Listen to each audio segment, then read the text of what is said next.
We have a very special guest on tonight. I'm really excited to have you, Lori, because I think right when I started my business, I found you somehow. Maybe your book, or I was reading your blog.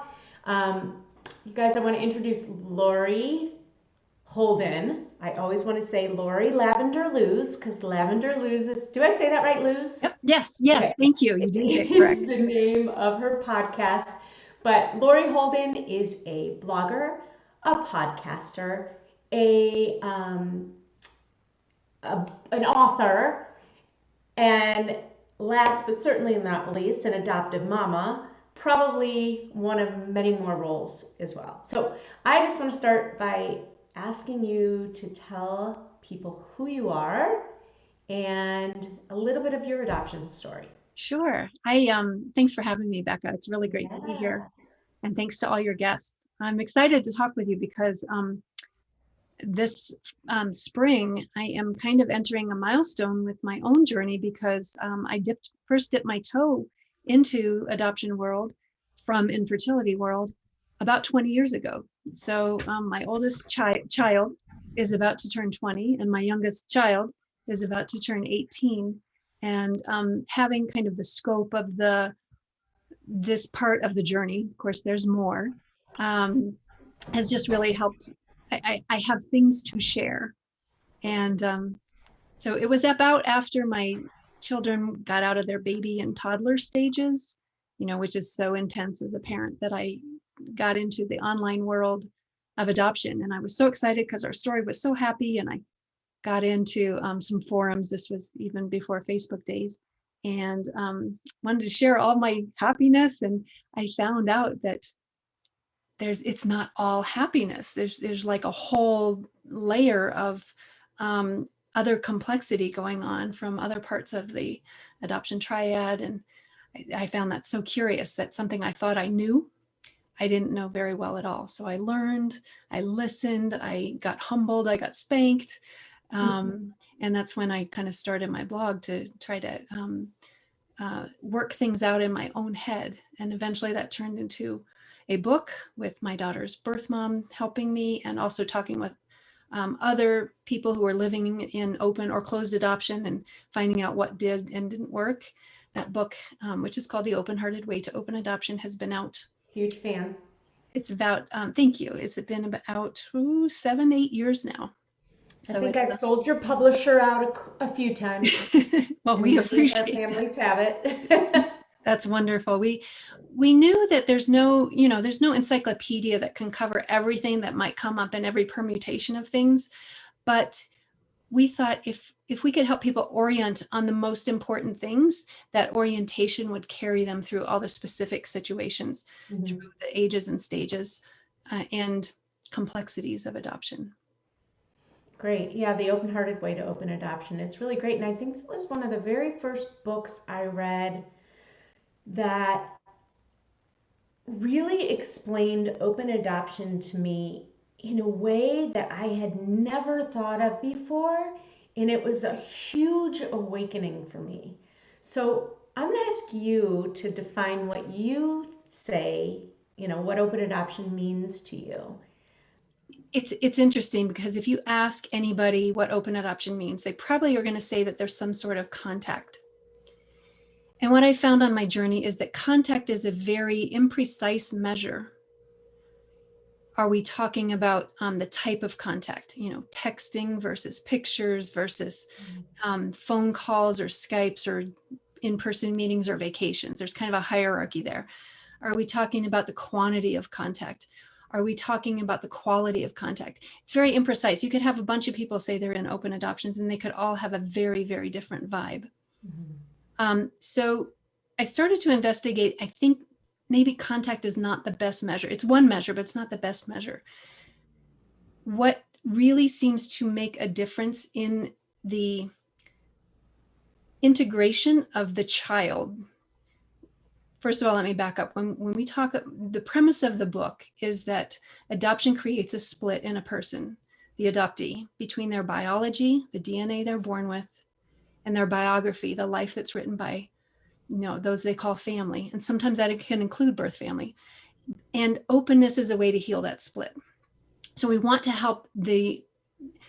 do everything in our power to help the child at the center reintegrate those pieces in that split.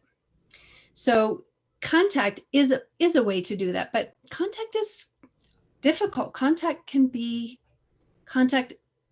brings in complexity. When you're having emotionally charged contact with your child's other parents. So the better measure, I believe, is And you called guys, openness. if you're multitasking, pull it in and listen to this piece of it, because this is the piece that I was like, oh, yeah. The I have if anybody wants to Google open adoption grid, they might end up at my blog lavenderluz.com on the correct post.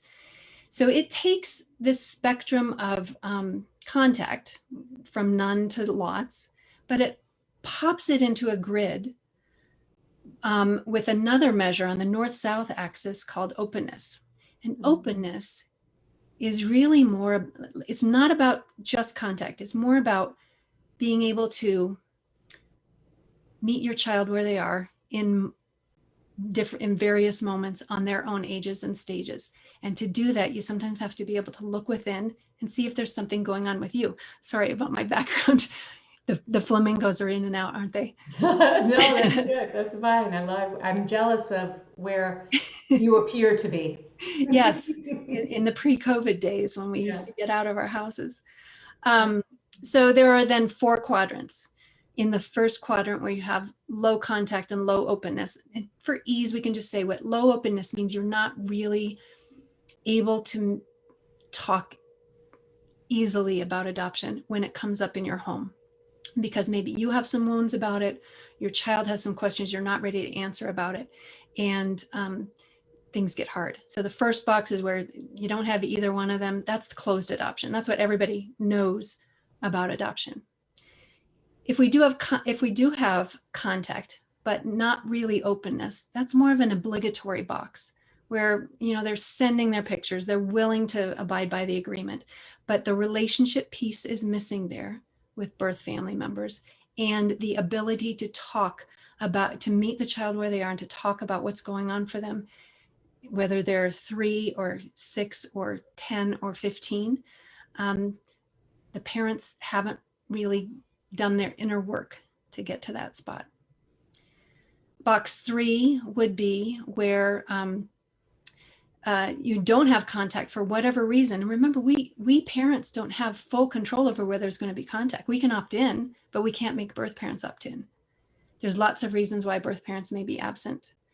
And even if you don't have that contact with them, though, you can still parent from a place of openness and being willing to go to the vulnerable and the hard places when your child needs you to, because you're doing your work, you're clearing your own triggers, you can be a safe space for them to ask you, wonder with you, invite you along on their journey.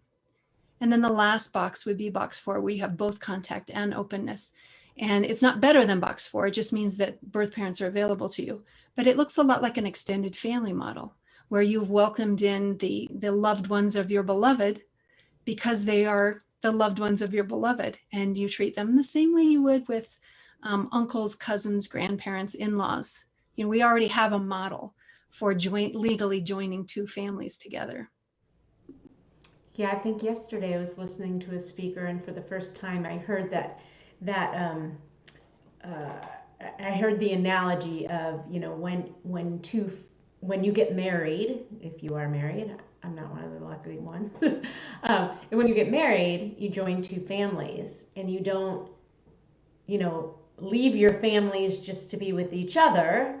You kind of combine those families, and kind of comparing adoption to that with the combined families. And I loved that analogy. Just to recap, it's way more than just physical contact, but the way we leave space for it and talk about it in our home.